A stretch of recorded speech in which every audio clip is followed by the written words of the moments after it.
दोस्तों, मैं आप लोगों के लिए लेकर आई हूँ मजेदार चुटकुले। तो सुनते रहिए और चैनल को सब्सक्राइब करते रहिए। बरसात की एक अंधेरी रात में एक बूढ़ा आदमी किताब बेचने के लिए खड़ा था। तभी सूट बूट पहने एक आदमी आया और उसने 3,000 रुपए की एक किताब खरीद ली। बूढ़े आदमी ने किताब देकर कहा, जब तक कोई मुसीबत ना आए तब तक किताब का आखिरी पेज मत देखना। आदमी ने पूरी किताब पढ़ ली, लेकिन डर के कारण आखिरी पेज नहीं खोला। एक दिन उससे रहा नहीं गया और उसने आखिरी पेज खोलकर देख ही लिया और सदमे में मर गया। दरअसल आखिरी पेज पर लिखा था, MRP 15 रुपए ओनली।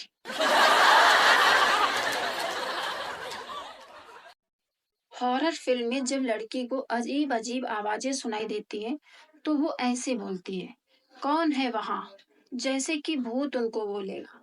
अरे मैं हूँ, मैगी बना रहा हूँ, खाएगी क्या? हथेली में अगर खुजली हो तो समझना कि खुजली का रोग हुआ है। पैसा नहीं आता, इसके लिए कड़ी मेहनत करनी पड़ती है। खुजाने से अगर पैसा आता तो भालू और बंदर सबसे ज्यादा पैसे वाले होते। पप्पू परेशान होकर बड़बड़ा रहा था।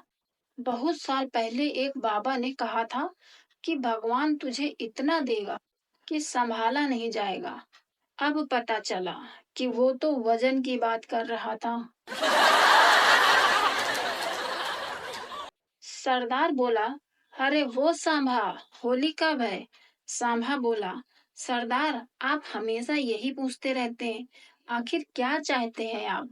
सरदार बोला, अरे यार खाली बैठा हूँ, सोच रहा हूँ इस होली पर पिचकारी की दुकान लगा लूं। बुरा ना मानो, होली है।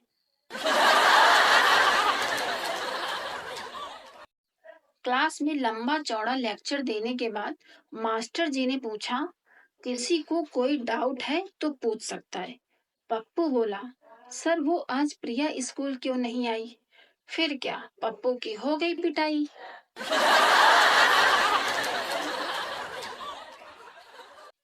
कहते हैं कि पति परिवार का हेड होता है, लेकिन लोग भूल जाते हैं कि पत्नी परिवार की गर्दन होती है और गर्दन जिधर मुड़ेगी हेड को तो उधर ही मुड़ना है। एक दुखियारा पति बीवी की डांट सुनकर बाहर निकला और एक कुत्ते के पास जाकर बैठ गया। फिर कुत्ते से बोला, तुझ में और मुझ में सिर्फ दो पैरों का ही फर्क है, बाकी हालात एक जैसे ही हैं। माँ अपने बेटे से बोलती है, तेरा फोन आया था, वो पूछ रही थी मेरा बच्चा कैसा है। बेटा परेशान। फिर माँ बोली, सच सच बता, तू किसी और को भी माँ बोलने लगा है क्या? पति बोला, पता है विदेशों में तलाक लेना बहुत आसान है। पत्नी बोली, जानती हूँ, तभी तो वहाँ की लड़कियाँ शादी के समय रोती नहीं है।